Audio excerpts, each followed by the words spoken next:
The liberal media full of scorn and hatred for this American. The world remembering Henry Kissinger, who died at his home in Connecticut yesterday at the age of 100.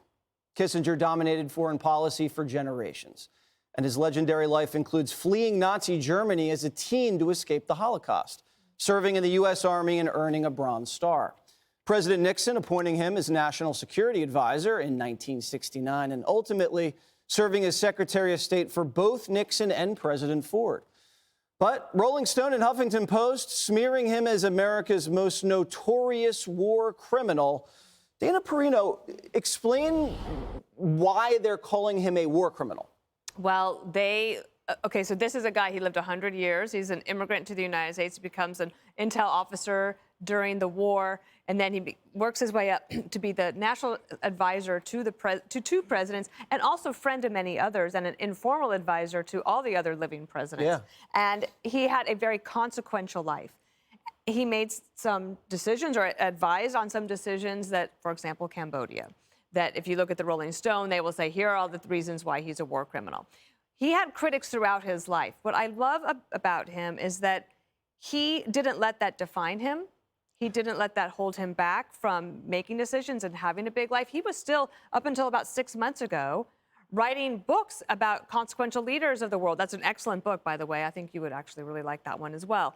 He wrote about artificial intelligence. He was writing about the things that we need to worry about for the next 40 years because he loved this world. He wanted to do the best for the most people that he possibly could. He said something very interesting, and I would say this to the critics. Many of the critics, by the way, he outlived them.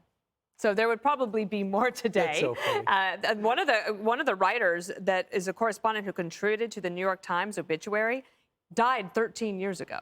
Okay, so he had a big life. But he said this: to know something with total certainty means knowing absolutely everything about the situation or absolutely nothing.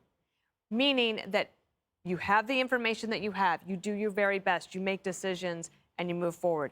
There are people who then would say he's a hero. If you look at the outcome of the Cold War, that was a good outcome. Sure was. Kilmeade.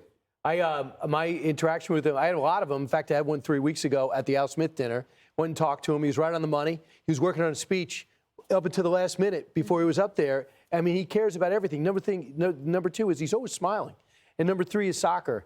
I knew him and got to know him on soccer, saw the impact he made bringing the World Cup here. He simply used all his power and prestige to bring it here. There would be no MLS without the '94 World Cup, so that means there'd be no top league. And Messi would not have been in Miami. There would be no stadiums, and we would not know how devastatingly handsome Beckham is, only from the newspapers, because he would never have come here. Would have had no league to play in. Yeah, sports diplomacy was a part of his. Yeah, that seems like a black mark, if you ask me, on his legacy. But I know, you're not a big soccer guy. Katie.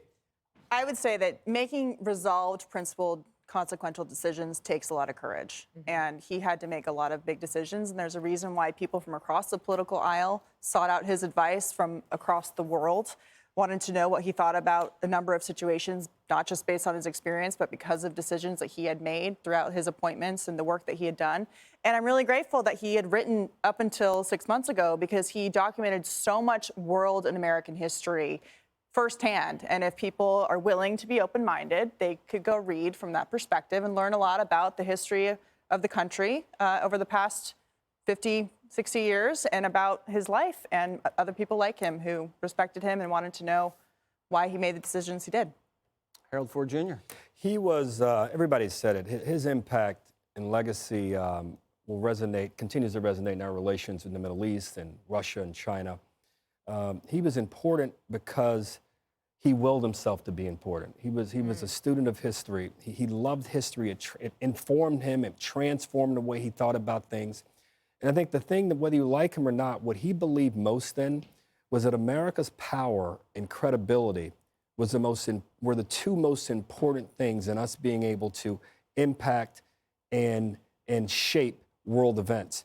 Not for just that moment, but going forward. Did he get it right all the time? Of course not. No one is perfect. But I got to tell you, thank God for him.